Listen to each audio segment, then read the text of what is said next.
my butt. I know how to do this. So what do I need to know when I'm protesting and I'm just sitting down? You need to know that you're not carrying any weapons or drugs, no sharp objects. You need to know how to interact with the police when they come for you, what to say, what not to say, and you can get training from Brian's people for that. You need to make a decision, frankly, about whether you're going to go limp, and different people have different positions on that. I've never decided to go limp. I think it's kind of a waste of time. And they've got medication for that now. Yeah, I hear that. Yeah, I get emails about that. Why wouldn't you just leave? When the cop says it's time to leave at 11 o'clock, it's curfew time. I think a lot of people would leave. Will you leave? I'm not going to be there because I actually have a probation sentence from the Denver courts that's scaring me enough that I'm not going to come. Yeah, really? Mm-hmm. What's a probation problem, if you don't mind me asking? Arrested Columbus Day last year. And what were you doing at Columbus Day that got you arrested? Stood in a street. All right, so you didn't just protest or demonstrate, you actually tried to stop the parade. I was trying to raise the issue of the racism in the parade. I wasn't trying to stop the parade. Were you in the street where the parade was going? There's a million city blocks in Denver. They could have put the parade on any of them. I'm sorry, let me push you a little bit on this one. Did you interfere with the route? Were people trying to parade and you were in the way? I never saw the parade, so I don't know. Was that your intent? You don't need to be cute. Let's my put it here. My intent was to make my displeasure known to the people in the parade. By doing what exactly? I wasn't exactly sure when I went down there that day. You know, it was a chaotic situation. Why did they arrest you? They arrested me because they said I was blocking a street, and Were they you said blocking that the street? I refused the order to leave. I was in the street. All right. So you were blocking the street. Why were you doing that? I was in the street. It wasn't a legal street at the time, but I was there with other people expressing my First Amendment rights to say that, hey, I think there's racism in this parade and it's hurting people and we should stop it. But there's a difference in being on the sideline and saying, I don't like what you guys are doing, and being in the street where the parade is going to be. Mm-hmm. I mean, when you're in the street, I believe you're breaking the law and you need to be arrested. Well, it's more like civil disobedience, if you want to take that way, sure. Yeah, you can call it civil disobedience, but you're breaking the law. These people have a right to have a parade. You have a right to comment on it, but I don't think you have a right to stop it. And that brings us to this freedom cage. The balance here is going to be, people want to go in and out of the Pepsi Center, and Paul can say, oh, I just want to have my free speech, but really what Paul was doing in the Columbus Day Parade was trying to stop or slow down or impede the Columbus Day Parade. It's a legitimate worry that people like Paul or people who agree with Paul are going to try to shut down the city, go into the streets, stop traffic as they try to stop parades, stop people going in and out of buildings. Now, where do we make this balance? Well, I think, you know, to talk about the freedom cages or the free speech zones, I mean, our view is that this country is a free speech zone, that the First Amendment should not be confined to a fenced-in cage. You know, more broadly, I mean, I think if there needs to be, certainly there are security issues to be balanced here. I mean, we need to have the conventioneers, the Democrats have their event, but at the same time, you know, Denver is it's a city. There's people here. There's many people who are passionate about issues, who want to be heard. And I think if you're going to have a free speech cage, it needs to be within you know, sight and sound of the Pepsi Center. People need to be able to be heard. And I think the city hasn't really been forthcoming about that. For instance, the parades that are going on. Parades, very important part of free speech. They don't actually go past the Pepsi Center. So it's really difficult, I think, for those individuals to be heard or even be within earshot or seen by the actual Pepsi Center. Go at this question again. Mm-hmm. There are people who, in past experience, and what you did at the Columbus Day Parade is a perfect example of people who want to stop other people's ability to move about, to express themselves, and to go perhaps in and out of Pepsi Center or even drive on our streets. Don't the police have a right, in fact, I would argue an absolute duty, to take these people and arrest them as soon as they impede other people's progress? Yeah, I think that's accurate. I mean, we have laws that, you know, prevent people from being in the streets. Paul chose to break that law to prove a point. And the same way that people chose to... And by the way, I don't care why somebody breaks the law. I mean, you might feel very justified in your breaking the law. I don't care. I just know that you're in the street and you shouldn't be there, and you should be hauled out and arrested. I mean, you can say it's a beautiful, wonderful thing you're doing. For me, it's just an annoyance, and I want to.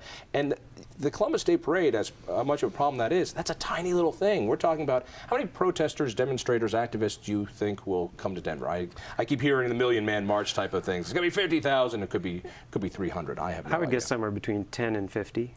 All right, so there's going to be, let's use a lower number. All right, so 10,000 people come here, and if a sizable amount of them want to do what you call civil disobedience, what I'll call breaking the law, I want the cops to yank them and pull them out. Is it reasonable, therefore, to build some sort of security, including this cage, to say, all right, we're going to keep you away from the people who are going about business? Isn't that just a realistic way of taking care of the problem? Well, you can only sort of restrict the First Amendment so much, and when you are making restriction, which clearly the police are, you have to have a reasonable way, a reasonable channel for those individuals to still be able to speak to the delegates and the people coming in and out. So if there needs to be a freedom cage, it should be within earshot and view of the actual delegates coming in and out. All right, because this is really all about a discussion that's being squelched. There's the people who are coming to demonstrate, they have a beef. There's the people who are in the convention, they have some control in the government, or may, and the police are keeping this discussion from happening.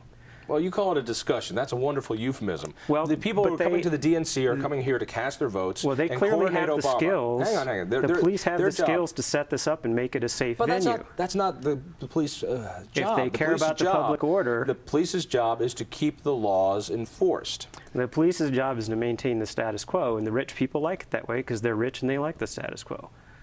Well, I hope to be rich one day. I'd love that status quo then. All right, let's bring it back.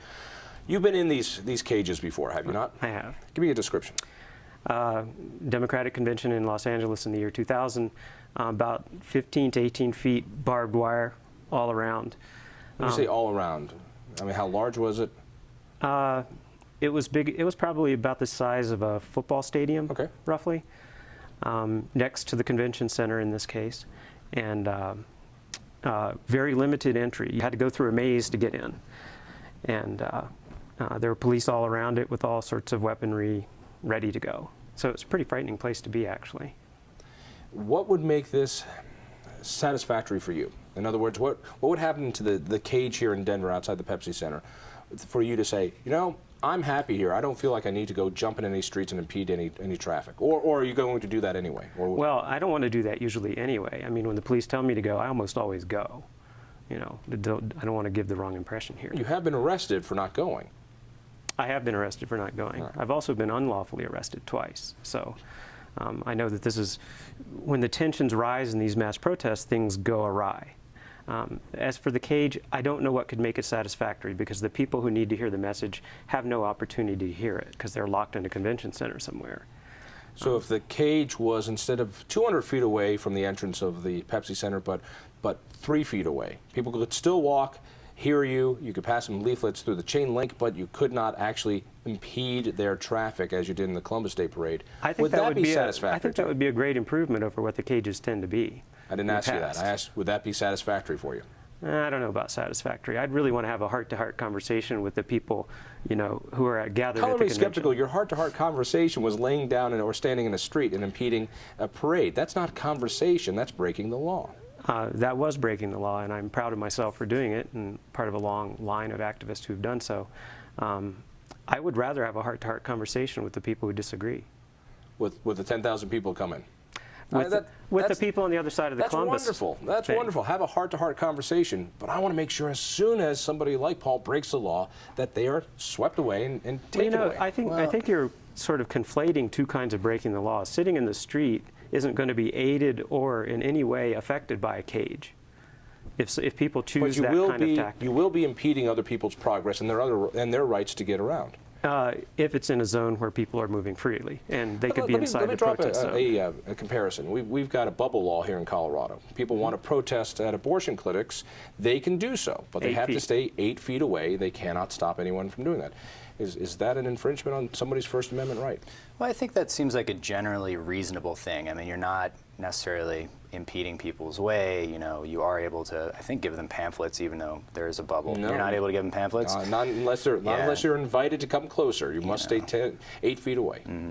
But, these are sort of the issues that judges hammer out. But I would say, just to jump back for a second, I mean, we have, while I understand people need to move to and fro, I mean, if you look back at history, Rosa Parks was there. She sat down on the bus and was impeding traffic because she wanted to get a point across. And I think the argument we made that Paul was trying to do the same thing. So should she have been